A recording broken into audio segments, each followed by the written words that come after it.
Welcome to I Heart Geek.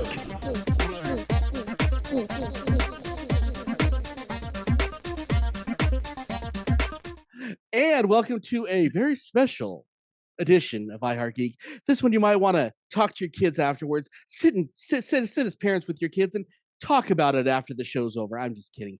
I got to make jokes because we had a We all do. crappy couple of weeks. So Wow. I'm going to introduce everybody real quick, but I want to kind of say what we're doing real quick. Hurricane Ian came and destroyed Florida, and these guys are all from Florida, which is partly why we haven't had any new content coming out. And we wanted to just, as a community, get together and talk about kind of what everybody went through and all that. Probably not going to be the funniest show, but knowing us, knowing the people on this panel, I'm sure you will laugh at least a couple of times. I'm Dub. I have nothing to do with what happened in Florida. I'm just in Vegas. With me is Ryan and Kevin and Tyler.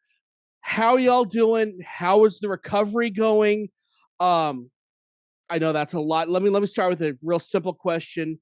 Kind of where are you at right now with the build back? Let's start with Ryan real quick.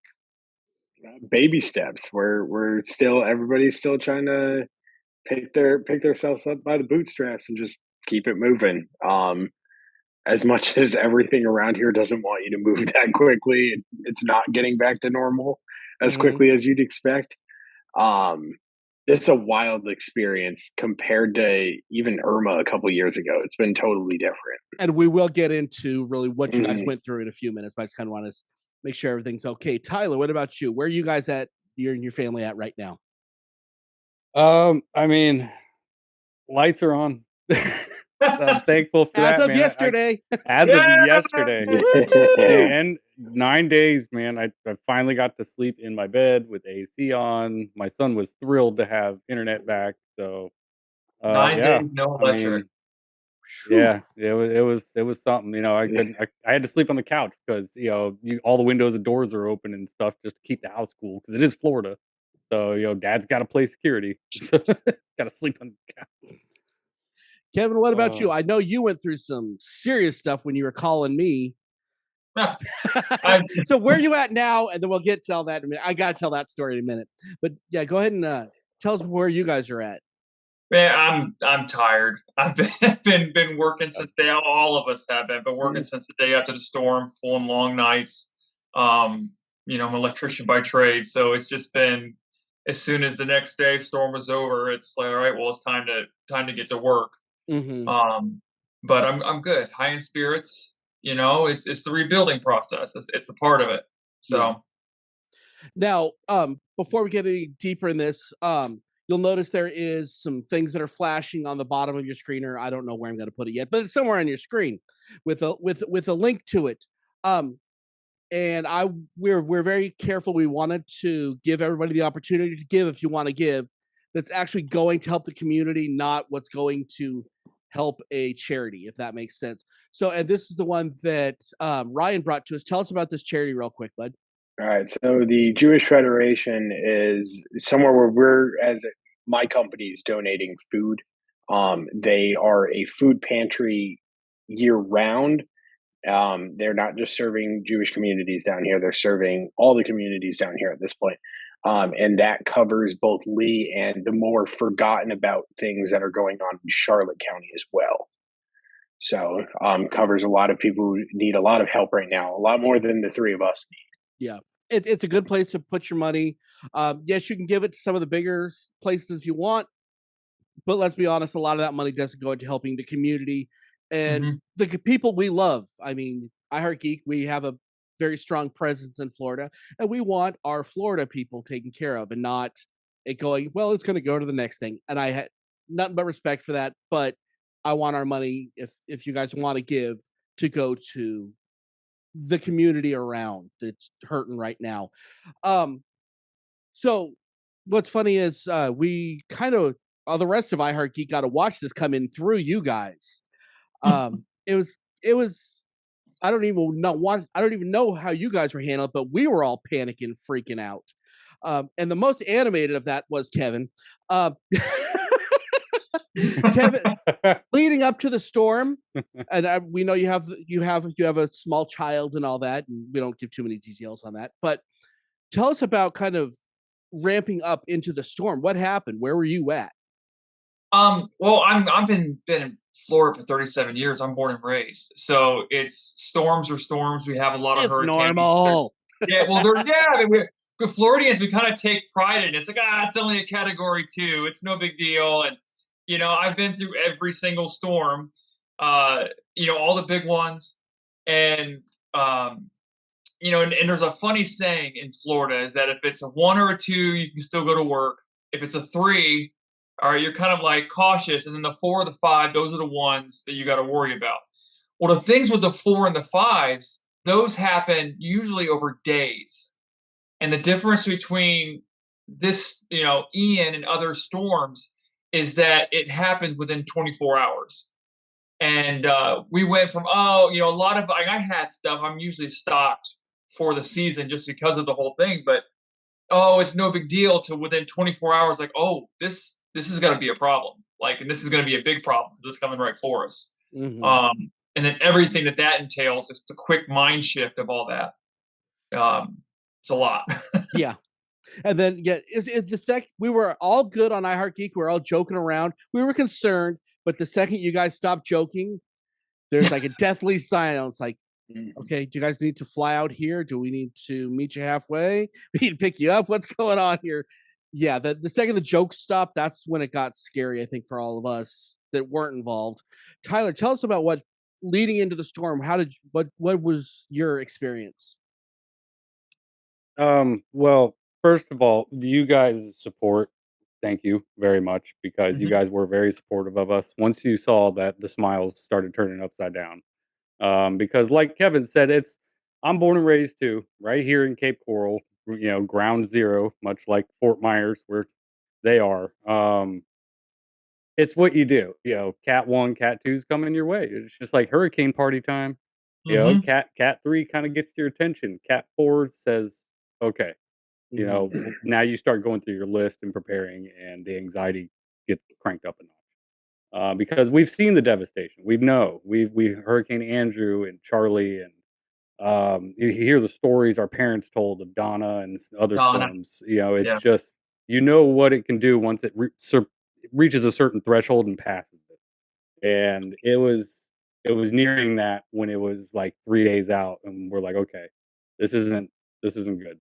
And that's when all the checklists started being filled. Everybody's kind of, thankfully, most of us do prepare some things. We have hurricane season. That's one of our seasons in Florida. We don't have fall, winter, summer.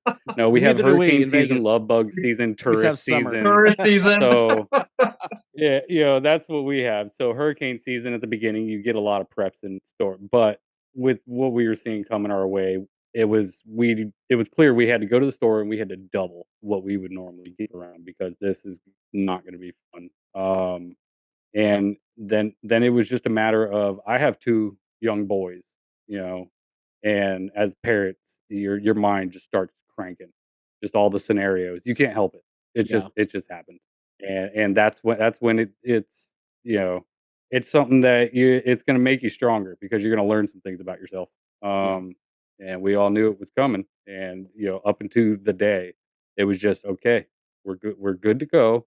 I boarded up my windows. I got a hurricane garage door. A lot of things are prepped for this kind of thing. So it was just kind of a wait and see. And that last night is torture, because it is. Yeah. Everything's ready. Rip the Band-Aid off. Yeah. And it's like, come on already. It's the weight. So. The weight of just, come on, it's forever. Just to do this thing. There was a slow moving storm too. Not like the last real bad one was Charlie, and that thing would just blew through at a Cat 4 or 5, and this thing was just chugging along at such a slow pace. That's how we knew it was going to be bad. Now, Ryan, I want to get to you in one sec. Just for the guys that are watching on YouTube, we know that Tyler's screen's going on. His voice is normal, but he just got internet back yesterday. Give us a break. Okay. blame Been a while. blame Ian and give some money to that foundation. Ryan, so tell us ramping up. So I'll be honest, I'm not a Florida native. I am a transplant. I moved down.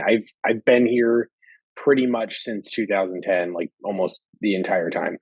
Irma would have been the first one I would have dealt with, but I was in Connecticut getting married, and Kevin was staying at my house. This one, I've embraced that like Floridian mentality about it. Like when don't freak out about it until like there's a distinct point where you start freaking out about it. And category 3 is kind of like you're on the fence, you're riding it. So Monday, I was sitting there saying, I'm bringing the plywood home. I'll cut it. I'm not putting it up. Well, Tuesday it changed. It was like I'm putting the plywood up right when I get home. I left work early. We let all of our guys go home to get prepared, and then you get the plywood up, and you're sitting there. You're just the entire Tuesday night was just complete anxiousness, like an anxiety attack that lasts for like 13 hours, because you're starting to feel some of the outer bands. They're nowhere near what Wednesday was, but you start feeling them, and you're sitting there like, let's just rip the Band-Aid off. I've done everything I can to do to prepare. Let's just get it over with. Let's get into it. Yeah. And I know all about Charlie. I know all about Donna and all that, and like hearing the idea that it's Charlie 2.0, and you're like, yeah, that doesn't sound right. That's not going to happen. And the whole thing, it was so long. Yeah. Like things that should be like 30 minutes in a hurricane were like 3 hours in this one. It was went on excruciating. Forever. And we're right. And we were all three of us were pretty much clinging on to that Marco Polo until the power goes out. And then like I had terrible cell service after that. And Why it's can't just that like, ever happen to Kevin?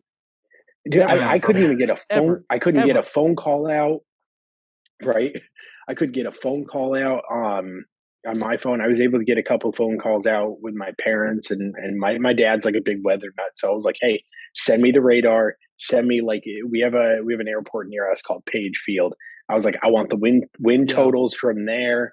And it's just like kind of just track it the way you could. And, the freakiest thing to me was the weather advisories, like the emergency lines, that it is time. Like that is the 5 worst o'clock. Wait a second. you get told. 5 in your a.m. stomach. 5 a.m. Wednesday morning. Yep. All of South 5 a.m. Florida. But that last couple hours, I was just like, from so this thing went probably like 10 to 10. It was a 12-hour event.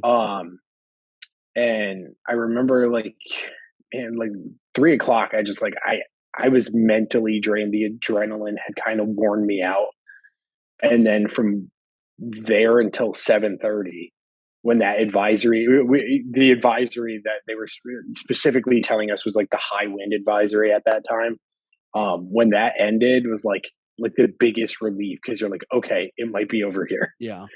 And it was just like, okay, I made it through. I didn't have that much damage compared to my neighbors. And we'll get into that in a minute. Yeah. It was unbelievable. It was crazy. Well, tell you what, the best thing in the world that happened to me, and this is, I actually got to feel useful, because I know you guys weren't able to call each other. So I'm like, Kevin calls me because he can for some reason he can call Vegas and not Florida. So I'm calling Kevin to call Tyler. Like, okay, well this message, and I'm just going back and forth, and that was the best feeling I could possibly have, because and you guys went through hell, but it sucks because we all felt so useless, and everyone wanted to help. I had a little job, and it was really a really nice feeling that I could do a little bit of something to help. It wasn't enough, but it was something. I want to talk about, how did you guys handle it with the kids? Everyone in this room has kids. Yeah. I can't even fathom how it handled. My kids are mostly grown. Tyler, let's start with you. How did you handle this? How did you keep them entertained? And how did they handle it in general? All right. Well, and so I guess, we're talking of the day of. Or during, that thing. Yeah. you know, like Kevin said, we all got all of Florida got woken up by a terrible, terrible sound we never want to hear again on our phones. The emergency broadcast, and from then on, it was just go time. It's just this is what you prepared for. This is the big game, When I woke up, my son was already on the couch, and he's just like, it's getting windy outside, and I'm just like, yeah, it's gonna do that. Be ready, buddy. You're a Floridian. Um, and it just we're hanging out watching the news and then just covering everything, and I could tell. And we're talking about my 11-year-old, and I could see the anxiety was building, So I just gotta be, dude, it's all right. It's all right, man. You know what we're gonna do when it's not raining? We'll go outside. We're gonna play in the wind. It's gonna be cool. You're a Florida boy. That's a rite of y'all passage. flipped me out when I saw you guys doing Yeah. it. Oh, That's a rite of passage. I did not buddy. appreciate that at all.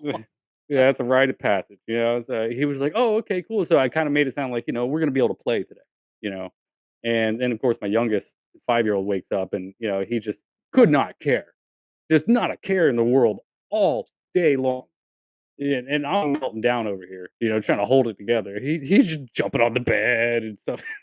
So him pretty much all day he was good. He had a couple moments where things got hairy, but yeah, it was just I know they feed off my anxiety and my wife and this and that, and my wife kept pretty calm, much more calm than I did, just because I know that it's on me for the most part. It's not a machismo thing or anything. It's just I'm the guy who's going around checking the things and stuff. My Yeah. wife's like, is it taken care of? Are you good? They rely on me, you know. So my anxiety is just pinged to the roof.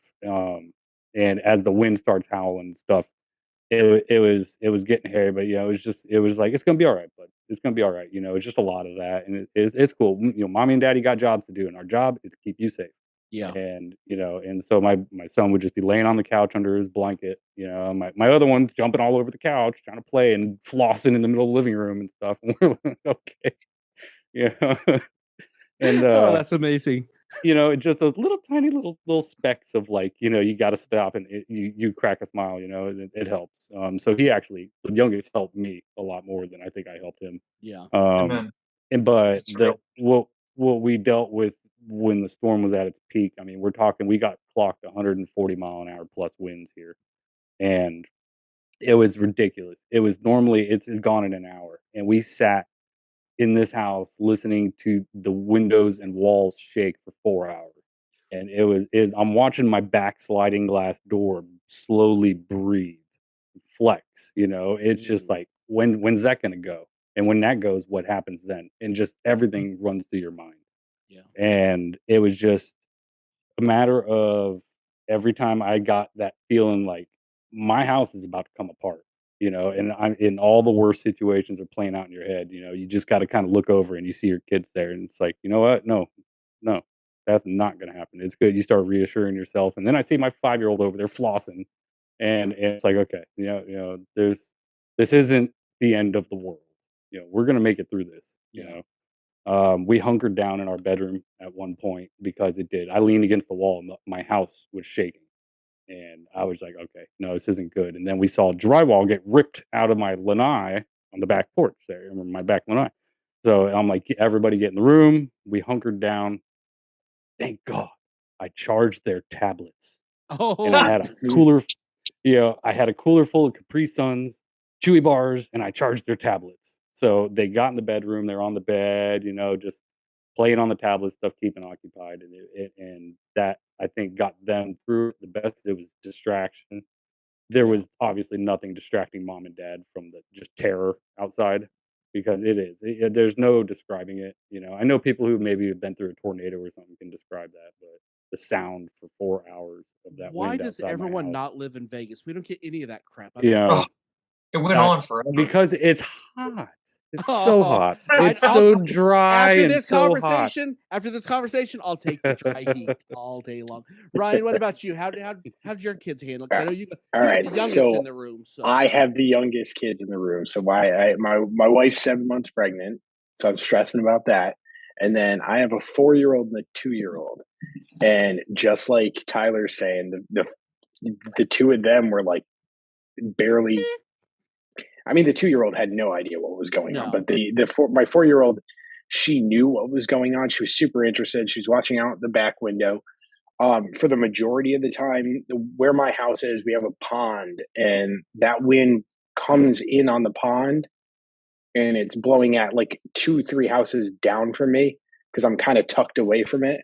I started really getting stressed out, kind of like once that eye wall moves north of you, that wind changes and it starts blowing in an east-west kind of trajectory, and it is just pummeling my back lanai for hours. And I started getting stressed out. You know, my sliders doing the same breathing thing, and I'm watching every time it's shaking, and there's water that's kind of like just trickling in just from it flexing, and you know, moisture is going to get in, and there's like a puddle, and it's like the Jurassic Park thing. You're just like watching these like ripples in the bottom of it from it shaking, and it's splashing up onto the floor. So we did, at that point, I was like, you know what, we're going to go in my daughter's bed, my oldest daughter, her bedroom's probably the most like protected. So we went in there, and, you know, thank God we had a tablet, but it didn't do much. Like, so we're watching The Little Mermaid and whatnot, but, that last like 4 or 5 hours there, it's just, it once it turned, it's like really just like kind of hitting the one area I wasn't going to protect on the house. I wasn't covering the sliders. I wasn't covering the windows that were up on the lanai. It gets really, really stressful because you're like, well, maybe I should have. And you're watching them flex, and it's just, it's brutal. There's no other way to explain it. The adrenaline's, you're worn out at that point. Anxiety starts taking over. You know, you've done everything you can do. There's nothing you're going to do in that moment to stop what's going to happen. And while we were in that room, my neighbor lost his pool cage, and you heard it hit the side, not the pool cage, but you heard some sticks that it broke. You heard him hit the side of the house. So you're starting to like peek out like side garage doors to see like what you want to know what's going on outside. You're looking at your neighbor lose their trees. You can't help but be interested in like, what's this damage looking like? But just managing those little kids, it's you know, and we're still in the middle of it, and it's bedtime, and me and my wife are super hardcore on the bedtime routine, and it took me every bit of an hour and a half. No, I don't care. Yeah, no, it took me every bit of like 2 hours to try and get my youngest down for bed, and I passed out in the bed with her. She's usually like 5-minute routine. I could put her in the bed, and she's out, and she wouldn't go to sleep. And I mean, the last 2 hours of the storm, I was just so drained. I fell asleep in the bed with my youngest. It was like I couldn't take it anymore. I was just trying to get her asleep, and I passed out with her. They for the most part didn't seem to really care about it. My oldest seems to have comprehended what the physical damage that you can see is from the storm, at least for the wind damage. She doesn't really understand the flood stuff. We're a little bit further away from the flood damage that occurred, but she's still talking about all the trees that are down and how terrible the wind was. So yeah, we got a couple of videos of like funny statements she was making throughout it. She was keeping the tone light in the house as long as she could. Yeah, I get the feeling that people with kids actually had a little easier because it gave you something to do than just some kind of a distraction, but at the same time you're stressing because, you know, that's your responsibility. Yeah. You know, how am I going to protect my kids if something does happen? It is a whole other level of stress. Yeah. So, Kevin, I know you. I know your daughter a little bit, so you probably had the most entertaining time in the world. Oh yeah. Well, you know, it's completely different doing a hurricane with kids than it is as whenever I was in my earlier 20s drinking and like, all right, it is what it is. But like whenever you have Florida, kids, man. Yeah, Florida. You have kids and you have things and you have like possessions and like it's your daughter or your sons or it takes on a completely different note. And the things that happen during a storm, that like trigger, like it's like a survival instinct, like with Ryan and Tyler saying they're hearing things crash against their house. I go, what is that? I have to see that. I will say, I took River out, and it was so funny. You guys on Marco, Kevin, get your daughter in the house. I'm like, no, it's fine. This isn't the part that's bad. This is okay. She can be out of this part because it's because the wind was going over my house. But it's always the I just thought that part earlier yeah, in the earlier storm. early in the storm, not like during the. But we played Pokemon. I learned how to play Pokemon card game, so that was really good. I'm thankful for River because she kind of like kept me entertained, my mind off things. But there was a moment in the storm, and it's the things that happened during the storm. So at the beginning, you're getting the news and little sound bites and stuff, and it was the moment that all the water sucked out of Port Charlotte. Yeah. And when that happened, I was reminded, and Tyler mentioned Hurricane Donna. I was reminded of the storm that my parents used to always tell me about with Hurricane Donna, where it sucked out of the water Caloosahatchee and flooded everything. Caloosahatchee is a river here. And when I saw the water from Port Charlotte get sucked out, I was like, oh my God, that water has to go somewhere now. Like, where's it going to go? And, I'm kind of like getting emotional thinking about it just because I'm playing cards with my daughter, and all of a sudden her mom calls me up and says, Kevin, there's water coming into the house, and the house is flooding. And at that moment, my daughter's here. I don't want her knowing, but I have to go, like, I have to do something, right? Like, it was her husband, the 1-year-old child, the baby, a dog, and a cat. They were all huddled on a bed. They're calling me up, like, what do we do? We can't go outside because, it's a big, their basically house became an island, and then their house is the land. And they were all huddled on a bunk bed. And so I start calling people in the middle of the storm, and do you know anybody with a boat? Do you know anybody with a boat? Because I'm thinking, I can't go out during the storm, but after the storm, I'm gonna have to go out and try to find them if I don't hear from them or something. And that's whenever I called you, Dub, and I was like, I can't get a hold of Tyler. Can you get a hold of Tyler? And then Dub was playing a literal game of telephone while that's a scary moment was going on. Meanwhile, my daughter and I are in the middle of a game of Pokemon card game.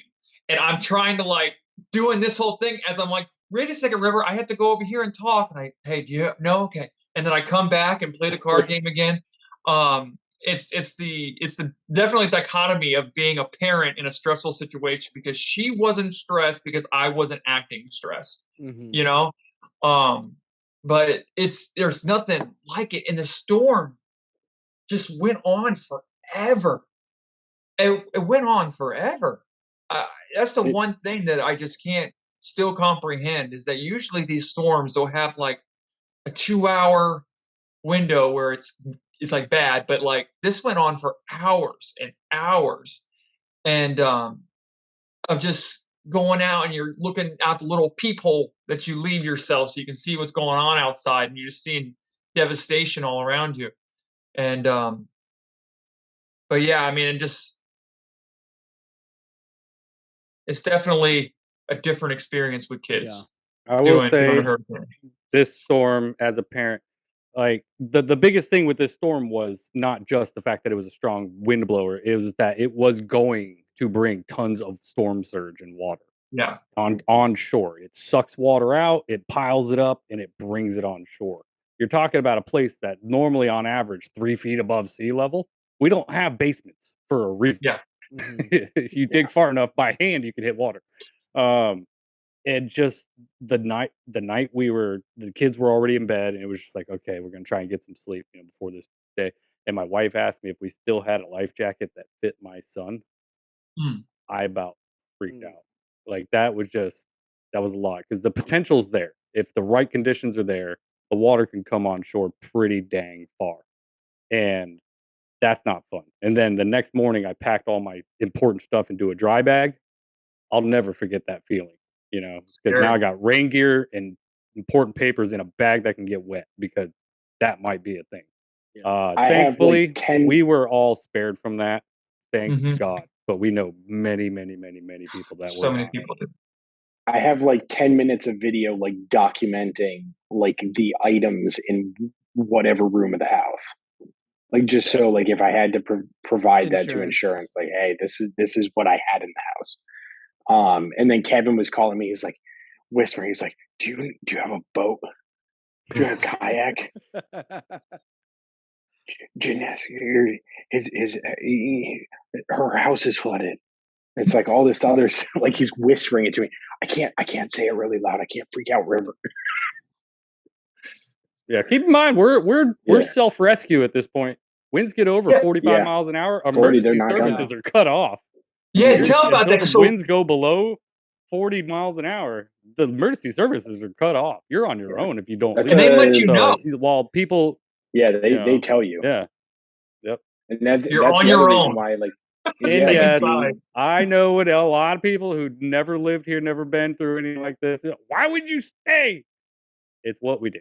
It's just the most people on my street stayed because it's it's a flip of a coin. You know, a lot of times you could see houses that lost an entire roof. You could see houses that look untouched. You know, right? And I don't know if you guys have all seen the Wolf of Wall Street. Like, I'm not effing leaving. Yeah. That's where I am at. I am not leaving. Even after this, like if that's what you got, I'm not going anywhere. Okay. Well, I will say, Ryan, this is your first real hurricane that you were at, and like what are you better from here? This one was the worst. So, but this does lead me into my next question, and I want to talk on a strictly physical level. What kind of damage did you and your household get? If you don't mind talking about it, we'll skip you if you don't want to talk about it. But Ryan, you have to answer this. No, I'm just kidding. Ryan, what kind of damage did your household get? It sounds like it sounds really bad. I lost a couple pieces of soffit. I didn't lose a single shingle. I didn't lose drywall on my lanai. I didn't have anything hit my house. I lucked out. I didn't have any damage to my cars. No, like my neighbor on either side of me lost their pool cage, and the other side had a big tree limbs fall on their house, and a lot of my neighbors lost shingles. My roof's 3 years old. I didn't lose a single shingle. I should probably call my roofing company up and be slapping their sign back in my yard or something after this one. That's what I told Kim. Companies need to go around, find all the roofs they did that didn't come up. Right? Just put a sign in the yard. I've got a couple pieces of soffit I've got to replace, and it's gonna be difficult to find that stuff, but salvage what I could find, and that didn't blow too far away in the yard. You were very fortunate on it. Yeah, I was very fortunate. I didn't lose anything that I can't replace with a couple hours worth of work. Yeah. Kevin, what about you? What kind of damage did you get? I'm one of the fortunate one too. It was some soffit damage, bunch of trees. I mean, I don't think a tree in my yard was left standing. I mean, I had to go out with a chainsaw and just about cut every single one of them down. But okay, so I went and took a chainsaw out into the tree, and it's a soffit damage. It was, I was one of the lucky ones. You know, everybody lost something. Everybody lost some soffit or something like that, but some lost a lot more, and thankfully I wasn't one of them. Okay, so well then I guess the person that got hit hardest, Tyler, in this group Mm-hmm. We were all very fortunate. None of us had water intrusion in our homes. We I know people blocks away that did. We were all very lucky. Our home ended up, we lost patches of shingles, so insurance, baby. Yeah. I need a new roof. The fence, we have a privacy fence, 6-foot fence that's made of steel. It looks like a wood privacy fence, but it's made of steel. It blew sections of that down pretty bad, and then it took a 30-foot section of it and just ripped it all apart. And then my shed, I had a little thin gauge steel storage shed that got crumpled like a paper ball and shoved into my lanai. And then drywall ripped down from the whole sheet of drywall ripped down from my lanai. But I mean, other than that, the windows stayed intact, thank God. It just the cars. My car got a little beat up, just cosmetic. Just stuff that can be replaced. Thankfully, it can be fixed. That's what homeowners insurance is for. Well, we're everybody on the show and everybody in our community is so glad that none of you guys were physically hurt during all this. But now let's look at the other side of the mental damage. What kind of damage do you think you and your families both getting or going to have from this? Because this is a big deal. I mean, you guys can be tough. It's Florida, but I mean, this was an ordeal. It's a legit trauma. Yeah. Yeah. Oh yeah. Sitting, I don't know about the other two, but sitting here talking about it, it's almost like reliving the anxiousness. Mm-hmm. Yeah. I mean, the anxiety is still there. Like I know my house is fine, but like in the middle of it, it's almost feeling like the same way you felt while it was going on. And before I get called a jerk for this, these guys asked to do this show, so yeah. we needed this. We were told we were off the show if we didn't do it. He wanted to exploit our pain. Yeah. No, it's cathartic. It's just we gotta talk about it. I needed this. Yeah, dude, I've cried so much, and it's not even like just sitting there boohoo crying, but like you see so much devastation around you, and like your family, your friends that have just lost everything, like everything. Like some of the people I know in Pine Island that it's gone, like their whole livelihood. And you go into some of these neighborhoods. I was in a neighborhood the other day that was 75% of the homes were being condemned by FEMA. That's brutal, man. And so you're driving around this neighborhood and you're seeing each one of these homes attached to each one of a family, and you see they're taking all their stuff and they're just basically ripping all their walls down, throwing them out. And then, it's like devastating, and then you're like, thank God my house only has some soffit damage, but then like I take responsibility. Okay, so if my house only had soffit damage, I have to help you, with your house. Let me try to figure out some way to help out. And it has brought a lot of sense of community, I think, in this area. Big time. Yeah, big time. Because we've all been through. Dude, this is it's wild. Like we all went through this storm and it was devastating. And I met people on my road I never met. Yeah. It started at sunrise on the next morning. Yeah, it's like everybody comes out of their house at the same time. The second the sunlight starts peeking out there, everybody starts coming out. Or in your neighbors who you never talk to or you don't care to talk to. You couldn't be more glad that they're there talking to you and sharing the experience that they had with you.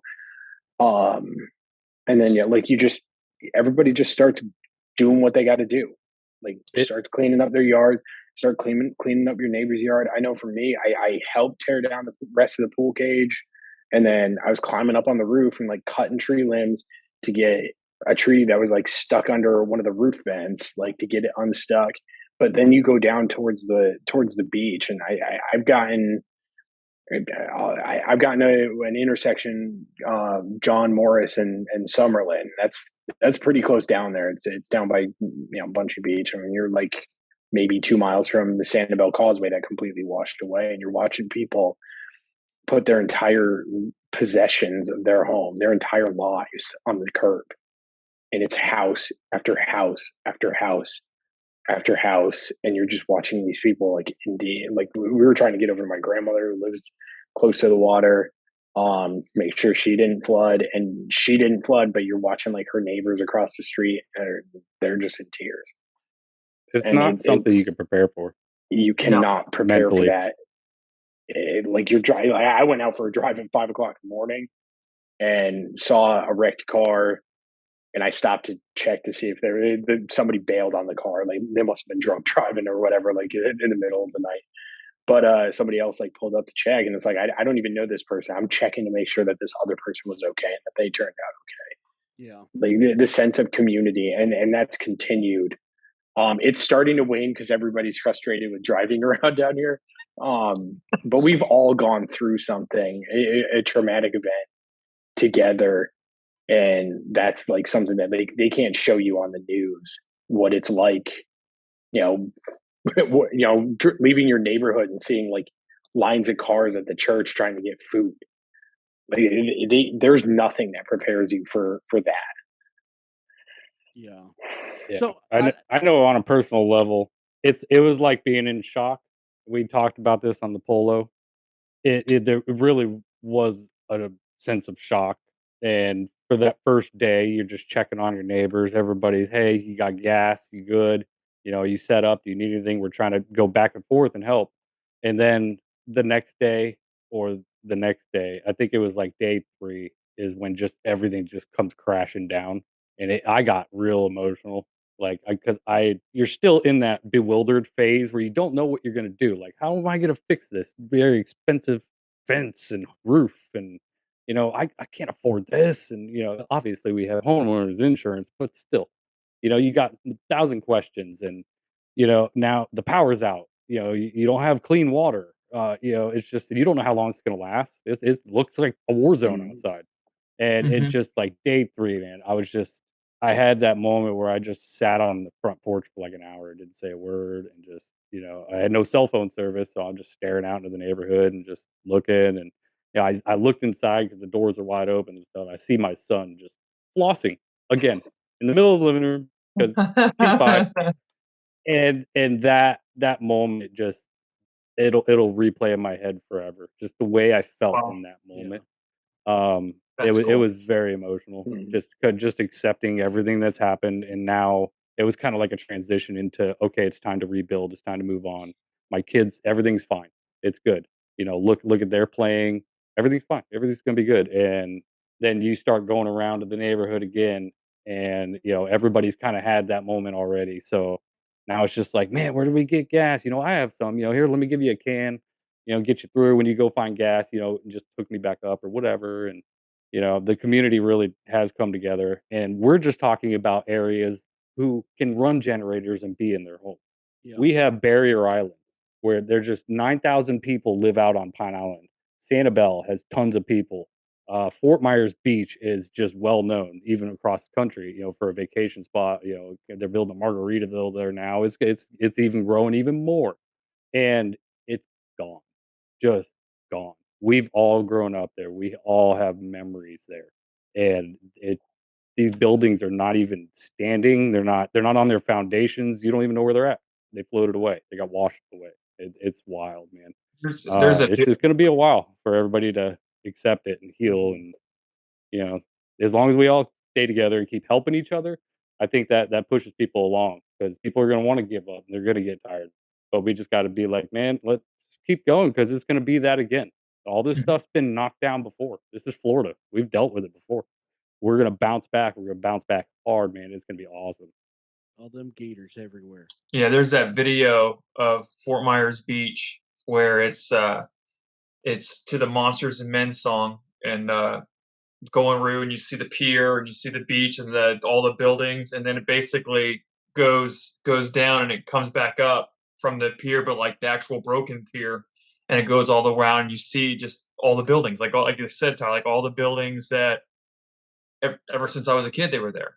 Yeah. And my daughter was going to grow up with them and everything, and they're just all, like I said, gone. But I think it is important also what you said is that it's Florida strong. It's this is what we do, and this is it's going to build it's going to build it back. It's going to build it better, and it's just a part of it. There's a reassurance to knowing that we've been here before. Yeah, right. Not quite to Yeah. this scale, because this storm was massive and the damages were so widespread. But we've been here before. Whole islands have been wiped off the map and built back. Like, there's a Yeah. reassurance in that. Charlie changed what the shallows Yeah. look like around those barrier islands, and Ian changed them again. But I've got pictures of my daughter at some of the restaurants down there, and one of my teachers from high school, she retired. She moved to Pine Island, and their house is just gone. They want Who just built a bridge to access that island in 4 under days. 3 days. Yeah. Under so 3 days, awesome. man. They built a part of the access to it was just washed out, gone, done. And that And under 3 days, was the community, all the companies, there's a bunch of construction companies there's based out there. They said, you know what, we need to get this done, and they got it done. They built a road. 2 They built families, a and they just bridge. cleared the red tape on it. Yeah, That's what we they do. built man. a freaking bridge in 2 So, days, 3 days. let me ask you guys this question, and I don't know if you put any thought into it, but for all of us that are on the outside looking in and want to support you guys, how can we help? I mean, I know we were there, but how do we? What kind of support? I know you guys are in a better spot than most people, but what can we do who just saw this and we're brokenhearted by it? How can we help? Well, I think you've already got Ryan highlighted that I don't know, is it fundraiser or It's on the screen right what now. It's the Yep. Jewish that is? Federation. There's Jewish Yeah, federations all around the stuff country, like but that. yeah, just If you our can local. find stuff that's on a local level like that, Yeah. there's some GoFundMes that Yeah, find when we GoFundMes. post this, I can post links to in the comments section under this episode on Facebook or on YouTube. There's GoFundMes that are people of Pine Island and other local areas where they've got organizations that are collecting to get resources to these people who are just trying to rebuild. They're stuck out on the island, or they're just refusing to leave because they're going to rebuild. They're not being told otherwise, and they need gas, they need water, they need all the things. And there's some really good GoFundMes that we have. Obviously, I know a lot of people don't get comfortable with that sometimes, but we're the same way, and we wouldn't promote something if it's not, if we couldn't verify and back that, Which is why we it's wanted trusted. to post this link So, here, so that yeah. Yep. Yeah, you can find stuff like that. It's more on I mean, if you want to donate to Red Cross and Salvation Army, that's on you. That's fine. That's Why but not get we down here? it's just we know if it's somebody that's running it out of the community that absolutely needs help. that's who's These there for. small organizations like the Pine Island Hookers, the Mount Lachey Hookers. Yes, it's a fishing community. Let me Fishing say that community. it's a Thank you. fishing Thank community. you. It's organizations like that are running some of these GoFundMes, and it's going right directly to getting supplies and resources out there. Yeah. Well, you know what's cool about you mentioned that and how it's a fishing community. Pine Island, man, I have so much respect for them because they went through this, right? And so now there's no road, there's no nothing to get to the island, and so a bevy of people with boats. Like all of a sudden, they got a bunch of people with boats, just random people. Hey, if you have a boat, come help us, because a lot of the boats even got destroyed.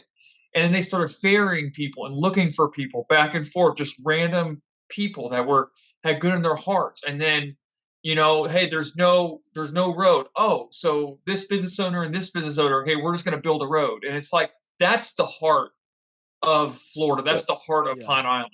You know what I mean? As soon as the governor and Florida DOT gave permission and they gave some resources to them, they got it done. And thank God for Governor DeSantis. We don't talk. Right. We We're try not to talk about political, politics. and no, I gotta but say this: Biden on the same note. Biden was right there. DeSantis was right there. We're not being partisan at all. Yeah. They both. No. It's just we've seen all the fighting aside firsthand. for at least a few minutes, and they got the job done. Yes. And props to both sides on that. Don't get it misconstrued. This entire area is thankful for the rapid and overwhelming response that we've received. We're not unaware to the number of linesmen who've shown up and have gotten our road.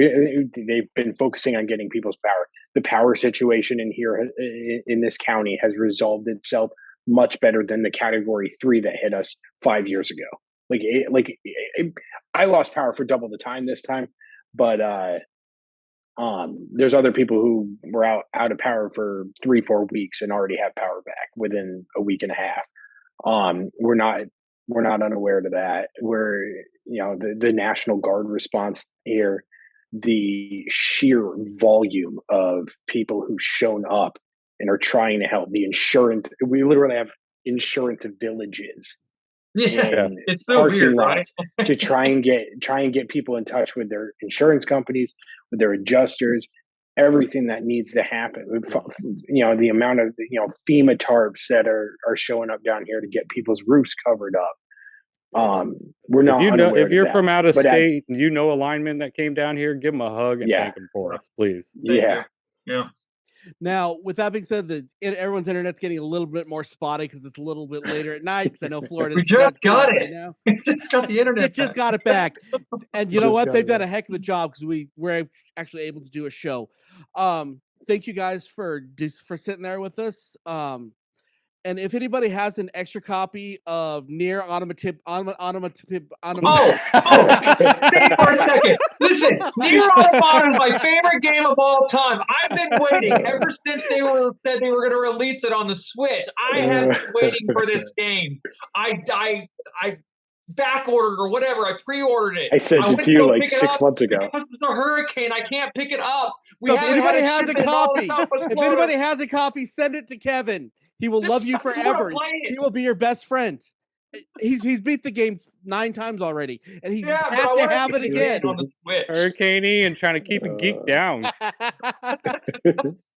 So until next time, again, thank you guys so much for going through all this. We all been praying or whatever it is that we do. And we appreciate for you it. guys, and we appreciate you guys have really been in our thoughts. So until next time, because internet's back, yay! Where's my She-Hulk episode? Until next time, I'm Dub. I'm here with Ryan. We're here with Kevin. We're here with Tyler. Keep on geeking on, guys. See you next time. Stay strong.